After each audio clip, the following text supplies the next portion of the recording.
სომხეთში, ქალაქ რაზდანში გაიხსნა მონაცემთა ციფრული დამუშავების ცენტრი. ჩვენმა ხელისუფლებამ გამოგვიცხადა, რომ არაბული ქალაქები უნდა აშენდეს, იმიტომ რომ ეს ყოფილა თურმე უმნიშვნელოვანესი თემა. ამის მერე მე ჯერ გადაცემა გავაკეთე, მერე კლიპი ჩავწერეთ, სადაც მე ავხსენე, რომ ციფრული ტექნოლოგიებია დღეს ეკონომიკის წინსვლის მთავარი ლოკომოტივი. თხოვ ჩვენ ოპერატორს ეს კლიპი ვაჩვენო. აი ჩვენ გვეუბნებიან არაბული ინვესტიცია, ვიღაცა მშენებელი ჩამოვა აქ 6 მილიარდს დახარჯავს, ააშენებს და გვეუბნებიან, რომ ეს ძალიან კარგია, ეს მოიტანს 500 მილიონს წელიწადში თუ ისიც მუდმივად ხარ მოიტანს, არა? რამდენჯერმე 500 მილიონს მოიტანს ბიუჯეტში შემოსავალს. აი მე მინდა უთხრა ამ ადამიანებს, რომ დღეს სხვა სამყაროა და რომ თქვენ გაიაზროთ რა არის ეკონომიკა და რა არის ბიზნესი, ამისთვის მე ვთხოვ ოპერატორს, თუ შეიძლება ჯერ გვანახოს, აი მე მოვამზადე ცხრილი რა ღირს კომპიუტერული პროგრამები და რა დაჯდა მათი შექმნა. აი პირველი ცხრილი გვაჩვენეთ, თელეკრანზე გამოიყვანეთ თუ შეიძლება. აი აქ რა გვინდა ვნახოთ. თვითეული ამის შექმნა დაჯდა 60 მილიონ დოლარზე ნაკლები. აი ნახეთ. WhatsApp-ი. რა არის WhatsApp-ი?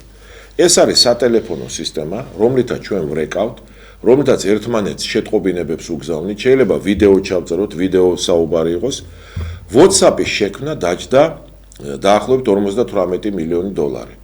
შექმნა მთლიანი ამ სისტემის 60 მილიონზე ნაკლები. დღეს WhatsApp-ი ღირს 60 მილიარდი დოლარი. დღეს ღირს. შემდეგი არის Telegram-ი. 60 მილიონ დოლარზე ნაკლები დაჯდა მისი შექმნა, 40 მილიარდი ღირს დღეს. Facebook-ი, რომელსაც ყველა იცნობს. Facebook-ის შექმნა დაჯდა 60 მილიონზე ნაკლები და ღირს 320 მილიარდი მარტო Facebook-ი, მაგრამ ეხლა Facebook-მა იყიდა WhatsApp-ი და Instagram-ი. ახალი სახელი ეწოდება მას Meta ქვია და Meta უკვე გაერთიანებული სისტემა ღირს 1.8 ტრილიონი. გესმის? Facebook-ის შექმნა ცალკე 60 მილიონზე ნაკლები დაჯდა, WhatsApp-ის ცალკე 60 მილიონზე ნაკლები დაჯდა, Instagram-ის ცალკე 60 მილიონზე ნაკლები დაჯდა და ერთად ჯამში ესენი 1.8 ტრილიონი ღირს. მეორე ცხრილი გვანახეთ თუ შეიძლება, თუ არ შეწუხდებით. და დავინახოთ რა ღირს კომპანიები. სოფლიოში ყველაზე დიდი 8 კომპანია, ყველაზე დიდი 8 კომპანია პლანეტაზე. ყველა ციფრული ტექნოლოგიების სფეროში. ანუ ხას უსვავ. გაზის კომპანია კი არაა ყველაზე, არც ერთი გაზის კომპანია არ შედის 8 სოფლიოში უდიდეს კომპანიაში. არც ბენზინის კომპანია, მით უმეტეს მშენებლობის კომპანია. 8 ყველაზე დიდი კომპანია სოფლიოში ყველა ციფრული ტექნოლოგიების სფეროში მუშაობს. აი აგერ ASIA, NVIDIA, Microsoft-ი, Apple-ი, Alphabet-ი, ეს არის Google-ი, აი ყველა მიცით. აი ეს სისტემებია, ბოლო არის TSMC, ეს არის ტაივანის კომპანია, რომელიც ქმნის მიკროჩიპებს და მობილურ ტექნოლოგიებში მუშაობს. ფასები ნახეთ რა არის. ეს კომპანიები რა ღირს? NVIDIA ღირს 4.9 ტრილიონი.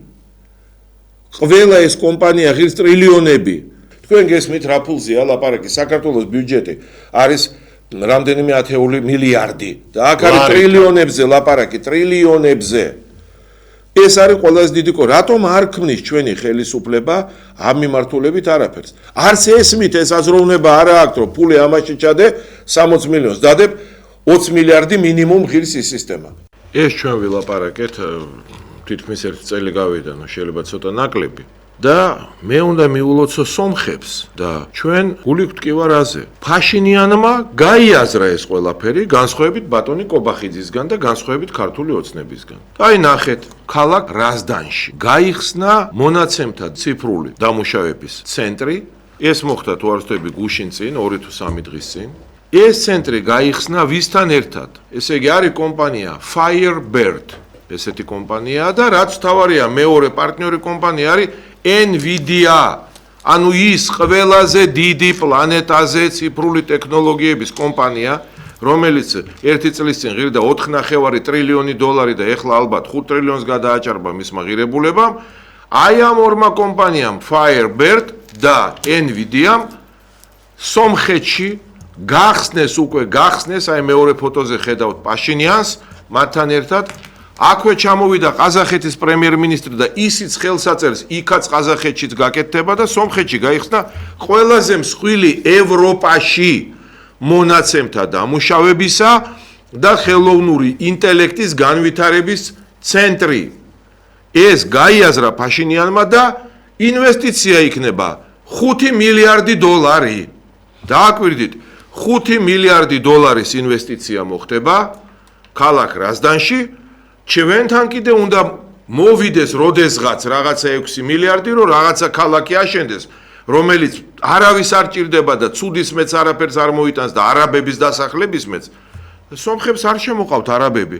სომხებმა შემოიყვანეს ყველაზე დიდი გიგანტი ამერიკული კორპორაციები და შექმნეს, გახსნეს მონაცემთა დამუშავების ცენტრი.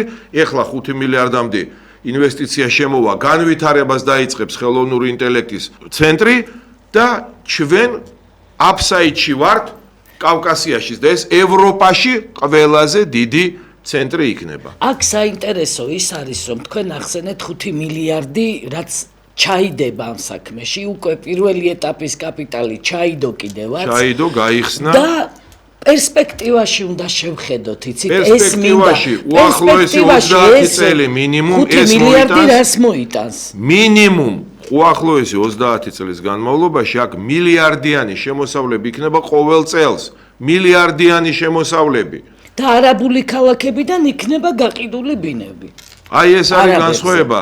ჩვენ ახლა გვიჭირს იმის წარმოდგენა, რა მასშტაბს მიიღებს ეს სომხეთში. თუ ეს ყველაფერი NVIDIA-ს დახმარებით განვითარდა, აქ ლაპარაკი იქნება 100 მილიარდებზე, 10-ზე კი არა. და აი ჩვენ სად ვართ აქ? და მნიშვნელოვანი არის ძალიან ის, რომ NVIDIA-ს ტექნოლოგიები შედის სომხეთში, ამ ცენტრში.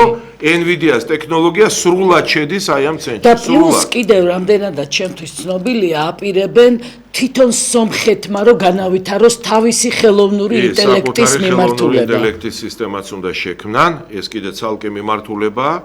ანუ ფაშინიანმა გააკეთა უზარმაზარი რაღაცა, უზარმაზარი, რაზე ჩვენ ამდენი წელი ვეუბნებოდით ამ სრულიად განუნათლებელ და განუვითარებელ ხელისუფლებას.